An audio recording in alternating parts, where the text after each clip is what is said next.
এটা একটা লাইটের ড্রপ। এরপর এই জায়গা থেকে সার্কুলার আসছে ফ্যানের জন্য, ফ্যানের থেকে ওই জায়গায় একটা লাইটের ড্রপ, এই সার্কুলার থেকে ওই জায়গায় একটা লাইটের ড্রপ। এরপরে কিন্তু এই জায়গায় একটা লাইটের ড্রপ আসছে, এই জায়গায় একটা সুইচ বোর্ড, সুইচ বোর্ড থেকে বারান্দার একটা লাইট। আর এখান থেকে সুইচ বোর্ডের যে পাওয়ার এখান থেকে সরাসরি এখান থেকে ওই যে ওই জায়গায় গেছে।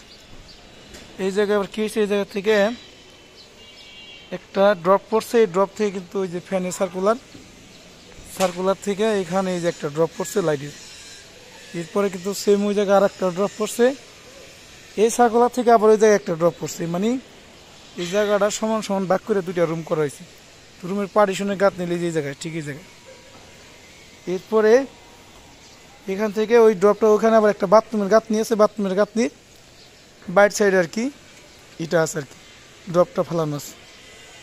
তো এখান থেকে আর একটা ড্রপ গেছে সুইচ বোর্ডের যে পাওয়ারটা, সুইচ বোর্ডের পাওয়ারটাই যে এখানে একটা ডিবি বসামো, এই ডিবির থেকে এখানে একটা সার্কুলার দিচ্ছে, এখানে একটা লাইট হবে এবং কি এখান থেকে একটা মেন পাওয়ার আসবে, নিচের থেকে একটা মেন পাওয়ার এখান থেকে আসবে।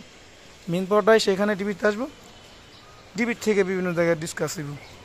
তো এখানে এই ড্রপটা থেকে এই জায়গা দিয়ে এখানে একটা কিচেন আছে, কিচেনের একটা ফ্যান হুক, যেহেতু 5 ফুট জায়গা সেন্টার করে রাখি, এখানে একটা সার্কুলার ফেলানো হয়েছে। এখান থেকে আবার রুমের সামনের সুইচ বোর্ডের পাওয়ার এখানে নিচে, এখান থেকে আবার ওই সার্কুলারটা না দিলে তো এখান থেকে একটা বেঁধে দিলে কিন্তু বাথরুমে যে ওয়ালে লাইট হয়, একটা লাইট বা একটা গিজার টিজার যাই লাগায় ওখান থেকে পাস করতে পারতো। তিনি মাত্রই করছেন একটা সার্কুলার দিছি, এই মেন বিষয়।